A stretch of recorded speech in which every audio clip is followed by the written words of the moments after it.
their categories. You have these, in Shaiva Siddhanta, if I may speak about that system for a moment, that's the core Tantric Shaiva system.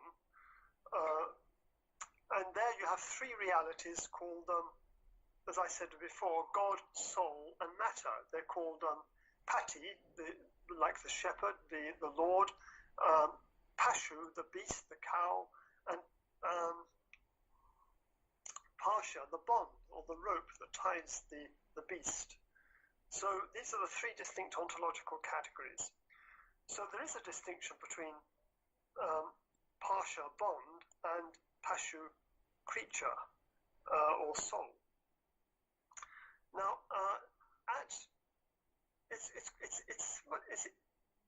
kind of easier to understand the separation of the beast from the bond. That's the cutting of the bonds with matter through a ritual process. But then what happens? What if it's liberation from that bondage? What is it liberation to? And that liberation is to become like Shiva,